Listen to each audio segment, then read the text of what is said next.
स्वागत है आप सभी लोगों का मेरे चैनल साइंस टू टेक्नोलॉजी में। मैं अनुपम विपुल आप सभी लोगों का स्वागत करता हूं आज के शो कंप्यूटर विद टेस्टिंग में। आज हम लोग बात करेंगे जो आप लोग सुनते हैं कैट 5 कैट 6 कैट 3 केबल्स के बारे में। तो ये ईथरनेट केबल को समझने की कोशिश करते हैं, बनाते कैसे वो नहीं है, क्या लोचा क्या है वो समझने की कोशिश करते हैं। तो यहाँ पे समझिए ईथरनेट का सिंपल ये मतलब नहीं होता कि उसमें इंटरनेट है, वो एक सिंपल फिजिकल लिंक है, उसके द्वारा आप क्या ट्रांसफर करते हैं वो आप पे है। आप आराम से ऐसा कर सकते हैं ईथरनेट केबल का इस्तेमाल करके मतलब दो कंप्यूटर कनेक्ट कर लीजिए, उसका इंटरनेट से कोई लेना देना नहीं है, लेकिन डेटा एक जगह से दूसरी जगह जा रहा है। ये एक फिजिकल कनेक्शन होता है, एक तार मतलब पॉइंट ए से पॉइंट बी तक जाता है। और इसमें आप ये समझिए कि पॉइंट टू पॉइंट कनेक्शन होता है, यानी कि आपको एक तो समझिए डेडिकेटेड लेन दे दिया जाता है। वाईफाई जैसा नहीं है, वाईफाई में एक ट्रांसमीटर हर से रुक रुक के बात करता रहता है, यहाँ पे वैसा नहीं है। यहाँ मतलब साइमल्टेनियस कनेक्शन रहता है और डुप्लेक्स भी रहता है, यानी कि डेटा आना और जाना दोनों एक साथ चलता है।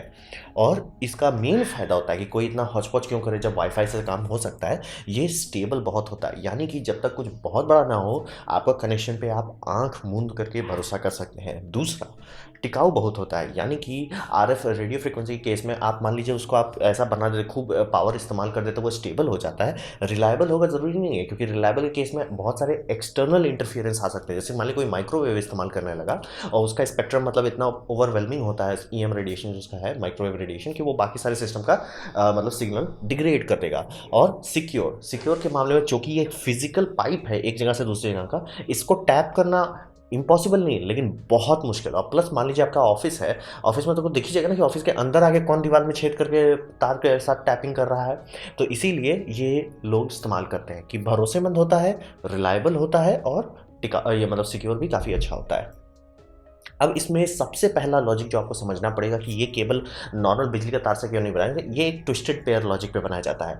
ट्विस्टेड पेयर का मतलब होता है कि एक ही सर्किट को दो तार से कंप्लीट किया जा रहा है। और हिसाब ये रहता है कि ये करने का कि क्यों ऐसे तार लपेटते हैं, क्योंकि आपको पता होगा तार आप सीधा रखते हैं तो तार कम लगता है, लपेटते हैं तार छोटा होता चला जाता है। यानी कि आप 1 मीटर का सीधा तार रखेंगे वो 1 मीटर होगा, 1 मीटर का ट्विस्टेड पेयर बनाएंगे पता चलेगा कि वो 25 से 30% तक छोटा हो जाएगा, या जितना ज़्यादा ट्विस्ट करेंगे वो उतना छोटा हो जाएगा। तो भैया क्यों आप डबल खर्च करना चाह रहे हैं। तो ट्विस्ट करने का कारण ये होता है कि उससे इलेक्ट्रोमैग्नेटिक रेडिएशन जो होता है प्रोड्यूस जो कर रहा है ये केबल, जो प्रोड्यूस कर रहा है, क्योंकि केबल में क्या जा रहा है, केबल में जा रहा है इलेक्ट्रिकल इंपल्सेस, ऑन ऑफ करके सिग्नल आप भेज रहे हैं, घुमा फिरा के आप इसे एंटीना के तौर पे ही बना रहे हैं, तो वो सिग्नल बाहर रेडिएट करता है। अगर ये ट्विस्टेड पेयर में चल रहा है तो वो बहुत कम हो जाता है। दूसरा, चूंकि दोनों में सिग्नलिंग काउंटर करके भेजा जा सकता है, जैसे कि हम लोग का माइक्रोफोन में इस्तेमाल होता है जो जैक, उसमें भी यही किया जाता है आरसीए जैक्स में, आरसीए जैक्स बोल रहा हूँ, माइक जैक्स में। वैसे ही करके यहाँ पे भी किया जाता है, एक में पॉजिटिव भेजते हैं एक में नेगेटिव भेजते हैं, इंटरफियरेंस कैंसिल किया जा सकता है वैसा करने से। तो इससे फायदा होता है कि अगर आप एक स्विच रैक देखते हैं जिसमें खूब सारे प्लग हैं, अगर सब केबल थोड़ा सा भी लीक कर रहा है तो देखते देखते ये जगह इतना नॉइजी हो जाएगा कि सारा का सारा इक्विपमेंट यहाँ काम करना बंद कर देगा। ये ट्विस्टिंग करना कंपलसरी है। और अगर आप ध्यान दें तो बिजली का जो दो खुला तार भी आता है उसमें भी ट्विस्ट किया रहता है, कारण है उसका। उससे मतलब समझिए पहला तो ये आउटपुट जो कर रहा है वो बहुत कम हो जाता है, दूसरा जो इसमें बाहर से इंटरफियरेंस होगा वो भी कम हो जाता है। और इसी से पॉसिबल होता है कि ईथरनेट का इतना डेंस पैकिंग किया जा सकता है, क्योंकि आप देखिए कि एक मतलब सर्वर में मतलब 25-26 से लेके 100 से 500 600 तक एक ही जगह पे रह रहा है। ये सारे एंटीना जैसा बिहेव करने चाहिए, लेकिन वो एक ट्विस्टेड पेयर इसको बचा के रखा रहता है, इसीलिए आपको हर जगह ट्विस्टेड पेयर ही ईथरनेट में मिलेगा। और जो आप लोग फ्लैट रिबन वाला देखते हैं वो जनरली लॉन्ग डिस्टेंस के लिए इस्तेमाल नहीं किया जाता है। शॉर्ट दूरी के लिए चल सकता है, लॉन्ग डिस्टेंस पे कभी नहीं करेंगे, और कोई भी बड़ा सीरियस डेटा सेंटर शायद ही कभी उस पर हाथ लगाए। अब बात करते हैं इसमें जो कैट 4 कैट 5 कैट 6, उसका कुछ खास मतलब नहीं, वो सिंपल कैटेगरी होता है। कैटेगरी ये समझिए कि आप कुछ भी बना रहे हैं तो उसका रूल रेगुलेशन होना ज़रूरी है। जैसे कि ब्लूटूथ का हेडफोन और ब्लूटूथ का मोबाइल फ़ोन कैसे बात करता है, क्योंकि एक एसोसिएशन है जो उसका रेगुलेशन करता है, जिसे हम लोग कहते हैं Bluetooth association. SD card SD camera में क्यों लगेगा, क्योंकि एसडी एसोसिएशन सबका रूल बनाता है कि आपका रीडर ऐसा होना चाहिए, आपका कार्ड ऐसा होना चाहिए। कैटेगरी का भी मतलब वही होता है, एक रूल बुक बनाया गया कि अगर आप ये रूल बुक फॉलो करते हैं तो जितने भी और एसोसिएशंस हैं, जितने भी, जैसे कि आपका जो एसोसिएशन काम है जिसका काम है मदरबोर्ड में काम बनवाना, प्रोटोकॉल लिखवाना माइक्रोसॉफ्ट से, या जितना भी हुआ लगता है वो सब एक दूसरे के साथ कंपैटिबल हो जाएगा। तो ये सब रूल बुक में बहुत सारे सिंपल इलेक्ट्रिकल चीज़ रहते हैं, जैसे कि किस गेज का तार आप इस्तेमाल कर रहे हैं, किस रेटिंग में, मतलब तार कितना मोटा होगा कितना पतला होगा।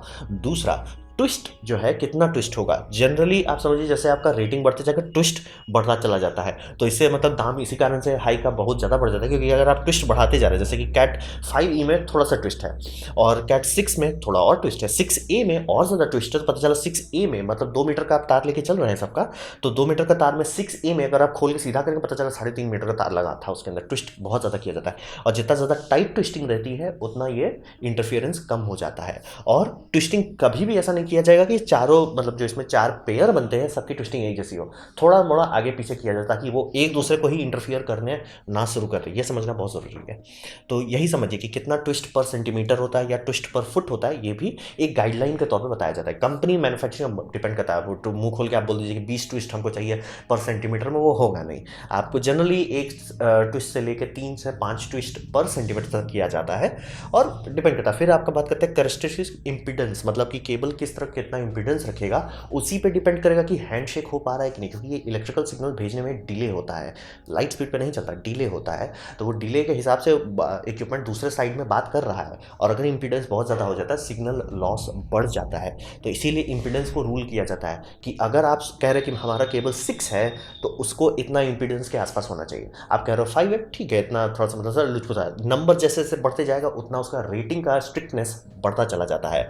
और यहाँ पे एकदम सिंपल, आपको दिमाग लगाने की जरूरत नहीं, जब तक आपको कोई चीट नहीं कर रहा है, आप जैसे से केबल का नंबर बढ़ाते जाएंगे आपका स्पीड बढ़ता जाएगा, और स्पीड बहुत नहीं बढ़ेगा, ये बात समझना बेहद ज़रूरी है, क्योंकि आप सोचेंगे कि हम मतलब 10 Mbps से स्टार्ट होते हैं, सबसे लो रेट होता है, आजकल कहीं नहीं मिलेगा, 100 Mbps पे आते हैं, काफ़ी जगह मिल जाएगा, अभी भी आपको काफ़ी जगह पे मिल जाएगा, क्योंकि बहुत कम ही लोग के पास एक्चुअली, मतलब ये बात सही है कि फाइबर हर जगह बेचने लगा है, लेकिन अभी भी बहुत कम ही लोग हैं जो एक्चुअली 100 Mbps से ऊपर का इंटरनेट कनेक्शन रखें। और अगर आपका इंटरनेट कनेक्शन ही ज़्यादा स्पीड नहीं है तो भाई पाइप बिछा के क्या होगा।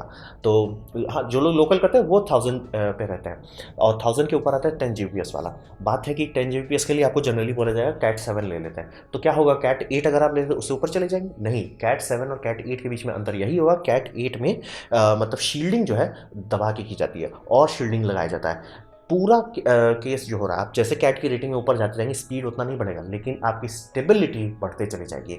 और ईथरनेट का प्रोटोकॉल में एक थोड़ा सा वियर्ड तिगड़म है कि वो कभी भी स्टेप डाउन नहीं करता है, जैसे कि हैंडशेक जो हो रहा है आपका राउटर और आपका मदरबोर्ड के बीच में जो हैंडशेक हुआ, जैसे मेरे केस में होता है कि वो हैंडशेक हो रहा है 1 Gbps पे, यानी कि 1000 Mbps का कनेक्शन दिखा रहा है, बम बम स्पीड चल रहा है एकदम, हमको 300 Mbps का कनेक्शन, फिर मेरा इंटरनेट का स्पीड होता है, ठीक है, सब सही है, तार थोड़ा सा हिला, मेरे पैर से डेस्कटॉप हिला, हवा हुआ, कुछ भी थोड़ा सा हिला, तुरंत उसका हैंडशेक फेल हो गया। अब हैंडशेक फेल होता है तो वो 1000 से 900 पे नहीं होता था, वो 1000 से सीधे एक स्टेप नीचे हो जाता है जो कि 100 है। उसके बाद मैं देख रहा हूँ मैं कितना भी स्पीड टेस्ट रन कर रहा हूँ, मेरा 99 से ऊपर जा ही नहीं रहा है। तो ये कारण बहुत तिगड़म वाला बात होता है ईथरनेट के केस में। और वहीं मान लिया आप ऑफिस चला रहे हैं, वहाँ पे इस तरह का ड्रॉप होना बहुत नुकसानदायक साबित हो सकता है, इसीलिए वो लोग बहुत खर्च करेंगे कि मतलब आप कैट 6 की जगह पे वो कैट 6A डालेंगे, सिर्फ इस बात के लिए कि उनका वो ड्रॉप केबल के चलते नहीं हो, मतलब समझ रहे हैं कि वो एक वेरिएबल हटा देना चाहते हैं कि नहीं, हमको केबल के बारे में नहीं सोचना है, केबल सही सलामत है जब तक उसमें आग ना लग जाए या चूहा ना कुतर दे। तो ये समझना बेहद ज़रूरी है। कैटेगरीज का बस वही मतलब है, रूल बुक बनाया गया है, वो रूल बुक फॉलो करते हैं, और उस रूल बुक का ये मतलब होता है कि अगर रूल सही से फॉलो किया जा रहा है तो आपको हायर केबल में आपको एक स्पीड ज़्यादा मिलेगी और रिलायबिलिटी ज़्यादा रहेगी, यानी हैंडशेक जो है वो भरोसेमंद रहेगा। ये कहना बहुत ज़रूरी है, ये समझना बहुत जरूरी है। छोटी दूरी में आप कुछ भी कर सकते हैं, छोटी दूरी में आप 5E से 100 Mbps से लेकर आप Gbps तक कनेक्ट कर सकते हैं और चलेगा भी, बस दिक्कत ये होता है कि भरोसेमंद नहीं होता। तो ये समझना बहुत जरूरी है। अब बात करते हैं जो कनेक्टर होता है, यानी RJ45 और RJ48। तो RJ का क्या मतलब होता है, RJ का कुछ खास मतलब नहीं है, RJ का मतलब होता है रजिस्टर्ड जैक। रजिस्टर्ड जैक का क्या मतलब होता है, वो एक ही तरह से घुसेगा, दाएं बाएं टेढ़ा मेढ़ा नहीं कर सकते। जैसे USB-C 2 वे रजिस्टर्ड है, वो एक ऐसे भी जा सकता है, ऐसे भी लगा सकते हैं। फिर आपको याद होगा नोकिया में जो पहले प्लग्स आते थे, जो मतलब सीधे नीचे लगा दो और कैसे वैसे घुमाते रहो, कोई फर्क नहीं पड़ता, वो अनरजिस्टर्ड था। तो ये RJ का बस वही मतलब है, रजिस्टर्ड जैक। अब इसकी भी एसोसिएशन थी जो पुराने टाइम में मोबाइल्स के लिए काम मोबाइल बोल रहे मतलब टेलीकम्युनिकेशन के लिए काम करते थे, तो मतलब बात कर रहा हूँ बहुत पहले की लैंडलाइन के टाइम में, तो उन्होंने बहुत सारे कनेक्टर्स पहले से ही बना चुके थे। जो 4 पिन वाला कनेक्टर देखते हैं RJ11 जो आपके लैंडलाइन में लगता है, तो वैसे ही बस वो नंबरिंग करते जा रहे थे। तो आप 45 या 48 सुनते हैं, उसका कोई खास मतलब नहीं हो, बस नंबर है, समझ लीजिए मॉडल नंबर समझ लीजिए उसका। तो और ये जो दोनों बात कर रहा हूँ 45 और 48, ये दोनों 8 पोजीशन 8 कॉन्टैक्ट पे है, यानी कि आप इसमें गिनती करेंगे कितने पॉइंट्स पे कॉन्टैक्ट कर सकता है, वो 8 होता है। फ़ोन वाले में जनरली 4 होते हैं, तो ये होता है। अब बात करते हैं 45 और 48 में क्या अंतर रहता है। 45 जनरली आपको हर जगह देखने को मिलेगा, ये होता है अनशील्डेड ट्विस्टेड पेयर के लिए, यानी कि यूटीपी का अगर आप इस्तेमाल करें, आपके केबल पे लिखा होगा यूटीपी, तो आप जनरली RJ45 का एंड प्लग लेंगे, जो मतलब प्लग लगाया जाता है एंड में, जैक, वो आप लेंगे। अगर आप सीरियस इन्वायरमेंट में, यानी कि जैसे मशीन शॉप्स में शील्डेड के बिना काम नहीं चलता, जैसे कि खास करके जहाँ प्लाज्मा कटर है, यहाँ पे सीएनसी है, जहाँ पे कुछ भी इलेक्ट्रिकल वेल्डिंग हो रहा है, वहाँ पे इलेक्ट्रिकल नॉइज़ बहुत ज़्यादा होता है। वहाँ पे RJ45 नहीं ठीक से काम कर पाता, शील्डिंग काफ़ी नहीं होती है, क्योंकि ग्राउंडिंग शील्ड नहीं है उसमें।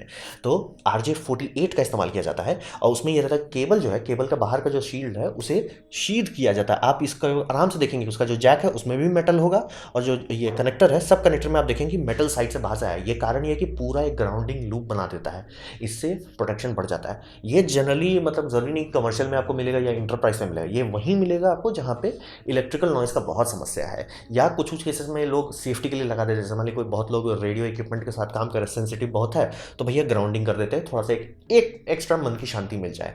तो ये समझना ज़रूरी है, क्या ये दोनों एक दूसरे में लगेगा? बहुत केसेस में लग ही जाता है जनरली, लेकिन हो सकता है कुछ कुछ जैक आपको मिल सकता है जो थोड़ा तिगड़म वाला हो, कि RJ48 का है वो मतलब 45 एक्सेप्ट कर लेगा, लेकिन RJ45 का जो जैक है उसमें 48 नहीं घुसेगा। तो ये समझना ज़रूरी है, क्योंकि मतलब एक्चुअली मतलब ये RJ48 को बनाया गया कि मेटल का शीदिंग रहे उसमें, ताकि वो ग्राउंडिंग लूप कंप्लीट किया जा सके। तो ये समझना ज़रूरी होता है। अब बात करते हैं इसको खुद से क्यों बनाया जाता है, DIY यानी डू इट योरसेल्फ। ये समझिए बनाया ही गया है, जैसे घर में वायरिंग आप कभी खरीद के नहीं लाते हैं ना, आप बनाते हैं, आप रॉ मटेरियल लाते हैं और उससे अपनी घर की वायरिंग करते हैं कि मेरा यहाँ एक पंखा लगेगा, यहाँ एक बल्ब लगेगा, यहाँ एक बल्ब लगेगा, यहाँ एक ट्यूब लगेगा, सामने बड़ा हेलोजन लगेगा, हेलोजन नहीं है बल्ब है, आप समझ लीजिए। तो आप ऐसा करते हैं। वैसा ही ईथरनेट में भी किया जाता है। ईथरनेट कभी ऐसा बना ही नहीं कि आप मार्केट से जा जाके खरीदें, आपके ईज़ ऑफ यूज़ के लिए, आसानी के लिए ज़रूर मिलता है, पैच केबल मिलता है कि छोटे छोटे खूब सारे चीज़ बनाने की जगह पे आप आराम से एक बंडल खरीद लीजिए। और मान लिया आपको नॉर्मल यूज़ है कि भाई 5-5 मीटर का सारा दूरी है, 5 मीटर का केबल खरीद लीजिए, लेकिन जनरली वो किया नहीं जाता। लार्ज इंस्टॉलेशन नहीं किया जाएगा, स्कूल में नहीं किया जाएगा, कॉलेज में नहीं किया जाएगा, हेक घर में भी अगर आप सीरियसली काम कर रहे हैं, जो आजकल लोग करने लगे, मेरे घर में हो गया कई सारे इक्विपमेंट, तो वहाँ पे भी लोग ऐसा नहीं करते हैं। तो इसलिए समझना बेहद ज़रूरी है कि अगर आप इंटरनेट और ईथरनेट नेटवर्किंग के बारे में सीरियस है, आप घूम फिर के यहाँ पहुँच ही जाएंगे। DIY, घूम फिर के आपको यहाँ पहुँचना ही है, आप वो दाएं बाएं नहीं कर सकते। और ये ऐसा नहीं है जैसे कि डिस्प्ले केबल जो है, जैसे मेरा ये टीवी है, डेस्कटॉप से कनेक्टेड है, डिस्प्ले केबल को मैं एक्सटेंड नहीं कर सकता। मैं ईथरनेट खुद से बना के जितना लंबा चाहूँ कर सकता हूँ। मैं जो इसका पावर केबल ऑलरेडी मैंने एक्सटेंड कर दिया ताकि ये तार यहाँ से रहे, जो जनरली दाएं निकल रहा था, अच्छा नहीं दिखता था, वो मैं कर सकता हूँ। इलेक्ट्रिकल वायरिंग मैं खुद ही कर लेता हूँ। ईथरनेट मैं ये सब औजार खरीद के खुद से करने का शुरुआत कर दूँगा कुछ दिन में, और लेकिन HDMI के साथ नहीं कर सकता। तो वही समझना बेहद ज़रूरी है, ये एक बनाया गया ऐसा मतलब डे वन से कि इसे खुद से किया जा सके, और कोई फैंसी मशीन नहीं चाहिए, नॉर्मल क्रिम्पिंग टूल से काम चल जाता है। और टेस्टर लोग रखते हैं ताकि भरोसेमंद तौर पे काम किया जा सके। तो ये समझिए, आपको स्पूल केबल लिया जाता है, और क्रिम्पिंग टूल और टेस्टर, ये 3 चीज़ के साथ आप आराम से काम कर सकते हैं। और डिपेंड करता है केबल आप किस कैटेगरी का लेते हैं। कैट 5 लेते हैं सस्ता पड़ेगा, कैट 5E लेते हैं थोड़ा सा महंगा पड़ेगा। कैट 5 तो आप कोई आपको लेने ही नहीं बोलेगा। जनरली कैट 6 से नीचे आज के टाइम में नहीं उतरना चाहिए, लेकिन प्लीज़ लेने के बाद मतलब उसको अमेजोन से ले और थोड़ा सा काट के देख ले कि एक्चुअली दे क्या रहा है। बहुत लोग क्लेम तो बड़ा मुंह खोल के कर देंगे, कैट 7E है, ये है 22 गेज का केबल है ना कि 23 का, आप नापने जाएंगे बोले ले तेरी तो घोटाला हो गया। बहुत इसमें ये होता है, स्पैम होता है, तो थोड़ा ध्यान देना ज़रूरी है। लेकिन इस पे इन्वेस्ट करना, इवन आजकल होम नेटवर्क में भी ये काफ़ी फायदेमंद साबित होने लगा है, क्योंकि समझ लिया आपके हर टीवी में आजकल ईथरनेट का चक्कर है। मेरा इस टीवी में लगा हुआ ईथरनेट, मल्टीपल डेस्कटॉप हो जाते हैं, लैपटॉप हो जाते हैं, और राउटर आप कई सारा लगाना चाहोगे, क्योंकि मेरे केस में एक राउटर है ग्राउंड फ्लोर में, एक राउटर है अपर फ्लोर में, और शायद मैं एक तो नया राउटर लूँ तो एक और राउटर को छत पर डाल दूंगा और एक राउटर को मिडिल फ्लोर में कर दूँ, ताकि वो मुझे 100 Mbps का लिमिट से आगे जा सकूँ, मैं 1 Gbps को इस्तेमाल कर सकूँ। तो ये समझना बेहद ज़रूरत है। DIY इसका ऐसा नहीं कि लोग दिखाने के लिए करते हैं, वो करना ही है। जैसे बिजली का करना ही है आपको खुद से, ये भी वैसा ही है। वो तो बस समझिए कि थोड़ा सा मार्केट ग्रो कर गया, तो एक मतलब पैच केबल कुछ ज़्यादा ही चलने लग गया कि 1 मीटर खरीद लो, 2 मीटर खरीद लो, 5 मीटर खरीद लो, और आपको ये एक्चुअली सस्ता पड़ेगा। तो इसीलिए स्कूल कॉलेजेस जहाँ पे भी आपको 10-12 चीज़ करना है, घूम फिर के आप यहीं आ जाएंगे। घर में भी, क्योंकि घर में लंबाई आपके हिसाब से होगा, कहीं वजह से एक तार चाहिए जो 50 मीटर का हो, 50 मीटर का पैच कोड खरीदने गए तो हम तो लूट जाएंगे। तो हिसाब वही रहता है, do it yourself, composer ही है, उसके हिसाब से औजार बनाए गए हैं, उसके हिसाब से टेस्टर बनाया गया है। और इसके जो कैट 7 कैट 8 का जो सिस्टम आया उसमें ऐसा दिया गया कि एक केबल को होल्डर दिया गया ताकि वो होल्डर में आप केबल लगाइए, उसके बाद जैक में डालिए और क्रिम्प कीजिए, बहुत आसानी से हो जाएगा। तो समझिए मतलब ये पूरा पाइपलाइन ऐसा बनाया कि आम आदमी आसानी से कर सके। और इसमें फाइबर जैसा वो नहीं चाहिए कि स्प्लाइसिंग मशीन चाहिए जो 1.5 लाख खाता है। तो ये था मेरा प्रेजेंटेशन ईथरनेट केबल के बारे में। वो है क्या, कौन खेत की मूली है। उम्मीद करता हूँ आपको अच्छा लगा हो, कुछ सीखने मिला, कुछ समझ में आया हो। अगर ऐसा है लाइक कर दें, दोस्तों से शेयर कर दें, उससे मेरा काफ़ी भला होगा। नहीं अच्छा लगा, नहीं पसंद आया, कोई बात नहीं, आप डिसलाइक कर सकते हैं। मैं कहूँगा डिसलाइक 2 बार दबाएं, उससे मिलता चलेगा कितना नापसंद हुआ है। मैं आपसे कहूँगा कमेंट लिखें, मैं हर कमेंट का जवाब देने की कोशिश करता हूँ। आपसे कहूँगा सब्सक्राइब कीजिए, बेल दबाइए अगर आप फ्री हैं तो। आपने मेरा वीडियो देखा, जानकर मुझे बहुत खुशी हुई। धन्यवाद।